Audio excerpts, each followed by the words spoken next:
اكبر اعداء لنا هما المغرب، لا الخليجيين ولا السعوديين ولا. يا لطيف يا لطيف يا لطيف. اكبر عدوين لنا هما المغرب. ولا كانت المثل تاعكم يقول الدجاج من ريشه، هنقول لك المثل تاع الجزائريين واش يقولوا. ليش قول لي ليش، لماذا هم العدو؟ لا ارجو ما تقاطعني ابو اسعد، وبقول لك علاش. لا يا ابو عبدو انا اريد افهم، هم اعدائك لماذا؟ ماذا فعلوا بك؟ ماذا فعلوا بنا؟ احنايا بنقول لك واحد دوك تفهمني وعلاش راني نقول لك باللي هو اكبر اعداء لينا. حنا المثل تاعنا تاع الجزيريه عم حل وذنيك يا مغربي. حنا يقول لك من يتصاحب مع عدوي هو اكبر عدوي، واكبر عدو لعدوي. صافي دير انت يا عدو. لا ما فهمناهاش خلها بالبلدي تكلم بالدارجه. ايوه انا نهضر لك بالدارجه. هذو اعدائنا، هذو اعدائنا. من هو العدو الرئيسي؟ من هو العدو هم المغاربه. انا بالنسبه لي كجزائري بتكلم، ما عندنا عداوه مع الخليجيين ولا مع قطر ولا مع السعوديه ولا مع الامارات، ما عندنا عداوه. العدو الاكبر هو بيجاورنا. او نقول لك ليش؟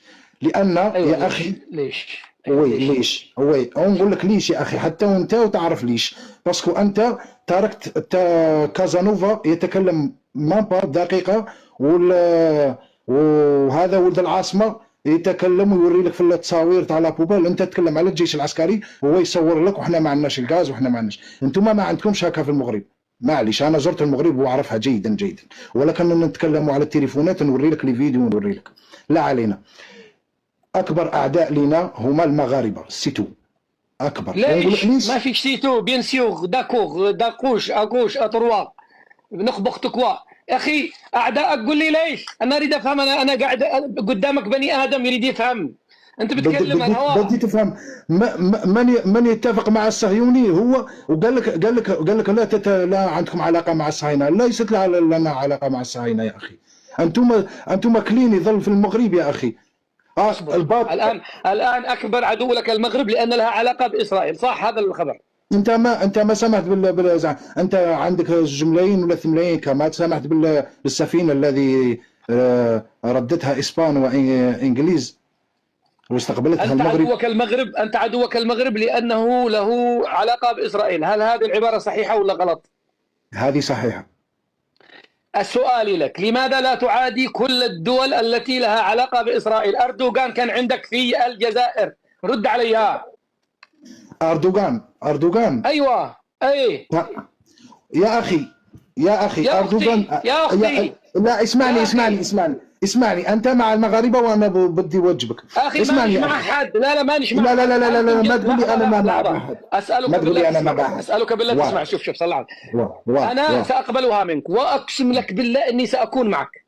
عبدو كازانوفا عبد الملك اي جزائري يطلع قسما بالله العظيم، إذا أنتم وقفتم موقف واحد من جميع الدول التي تقيم علاقة مع إسرائيل أنا سأكون معكم. يلا عليك أن تقاطع الإمارات، أنت مقاطعها. عليك أن تقاطع فرنسا لأن لها علاقة. عليك أن تقاطع إسبانيا لأن لها علاقة. عليك أن تقاطع تركيا لأن لها علاقة. أما تأخذ لي المغرب وتقول إسبانيا، تكلم لي على إسبانيا يا أبو أسعد. إسبانيا ما تستقبل السفينة. يا أبو عبدو كل هؤلاء لهم علاقة بإسرائيل. ايش معنى المغرب؟ بتحكي لي على دول أوروبية يا أخي ولا دولة عربية؟ جن عفاريت يا أخي. تركيا كان عندك أكبر مطبع. أنا بنلوم دولة عربية تستقبل الكيان الصهيوني، ما بلوم دولة أوروبية. طيب موريتانيا أول دولة تفاهمت مع الكيان الصهيوني قبل المغرب. يا أخي أنا ما عندك سالفة يا عبدو. والله العظيم إنك متناقض مع نفسك وما عارف ماذا تقول. لا بعرف جيدا ماذا أقول. السلام عليكم. ممكن كلمة أخي، ممكن كلمة. خليني ارد عليه دقيقه برك. ما تردش علي يا اخويا، ما تردش علي يا اخي. انا بتكلم مع رد عليه تنشر. لا لما كنت تتكلم مع ابو اسعد انا ما قاطعتك يا اخي. تفضل. ما تتكلم معي، ما عندك كلام معي وما اريد اتكلم معك يا اخويا. تفضل برك. هذا اخوك الجزائري، لا تفكره مغربي، هذا جزائري منك. لا منكم. انا بحسب هذا ولد العاصمه، باسكو انا ما شوف اخي تاع الشرعي، اقفل المايك نقفل المايك، خليني نرد عليها. قفل يا ولد العفو، قفل يا ولد العفو، قفل. شوف يا اخي لما قال لك هو عدو المغرب، يعني هو صدق في بعض الأحيان، وبعض الأحيان لا أقول لك أنه 100% العدو المغرب. العدو المغرب لم يأتينا وزير يوما وهدد الجزائر من هذه الدول كلها التي مطبعة مع إسرائيل، يعني كالأوروبيين ولا الإماراتيين ولا السعوديين ولا أي أحد لم يهدد الجزائر يوما. جاءنا وزير من الكيان الصهيوني في داخل الأراضي المغربية وبعث رسالة إلى الجزائر مشفرة، يعني لا أقول لك مشفرة. أنا عندي سؤال يا عبد الملك لحظة، يعني هل العداء للمغرب بدأ يعني قبل تهديد الوزير الإسرائيلي؟ وأنا نفسي انتقدته، أنا نفسي عملت لكم مقطع كبير طويل عريض وقلت للمغاربة حشومة أن يأتي وزير إسرائيلي يهدد دولة إسلامية عربية من داخل المغرب. لكن شوف، سؤالي واضح، هل قبل التهديد هذا كنتوا وأنتوا المغاربة سمنة على عسل ما كانت عدوة؟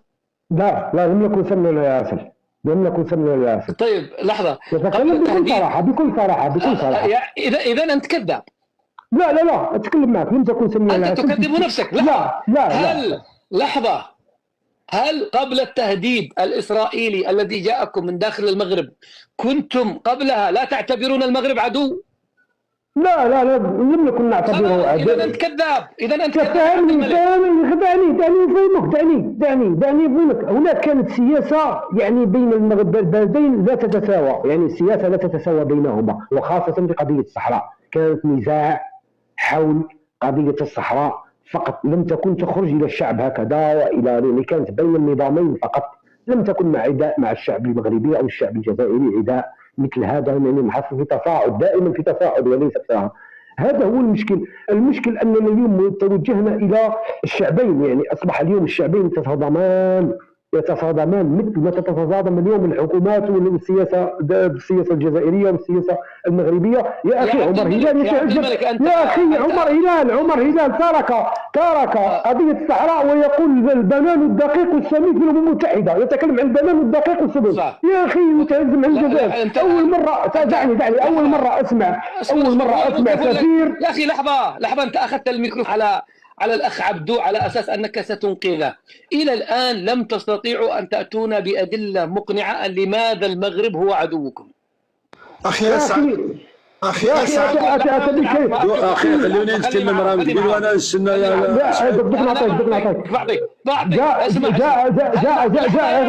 يا أخي اصبر الله يرحم لك الوالدين.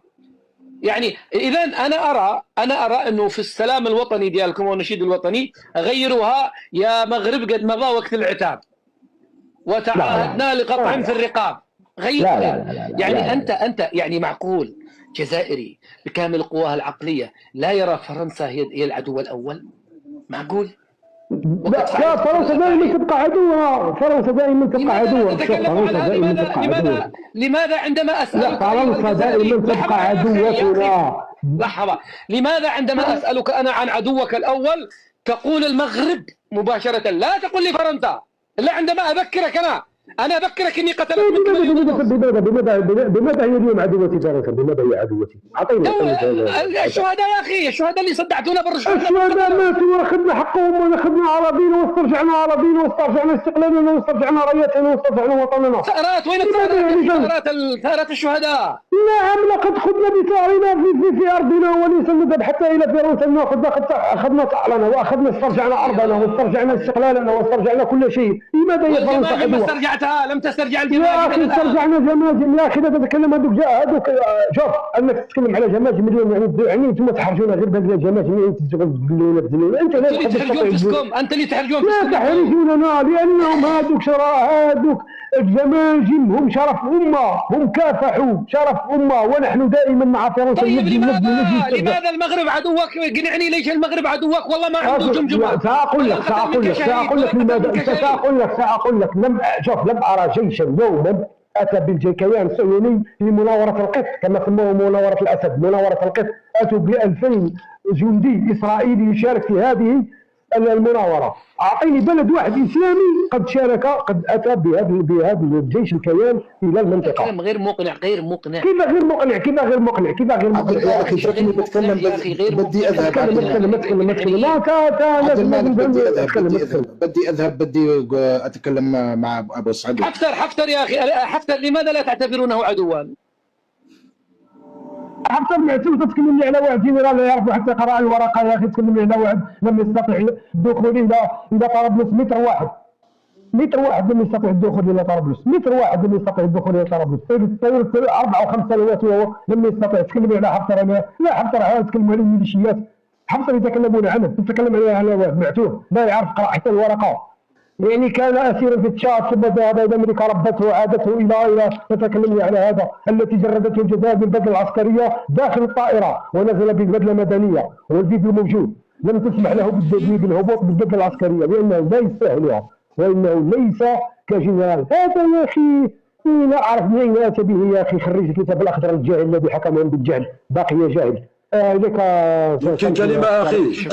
تفضل. لحظه عبدو انت يا عبدو اخذ وقتك. بدي اقول لك كلمه، بدي اذهب اسعد، بدي اقول لك كلمه. من يتحدث؟ انا عبدو بدي اقول لك كلمه واذهب. طيب قول كلمه. ابو اسعد اخي، ولا ابو اسعد الشرعي وكما، هل فات لك من قبل سالت مغربي لماذا عدوكم الجزائريون؟ ولا عمري سمعت واحد يقول ان انتم عدوه. وماذا كانوا يورون لك في التليفون وفي ما معنى ذلك؟ انا اقول لك ما معنى ذلك؟ انا اقول لك شوف،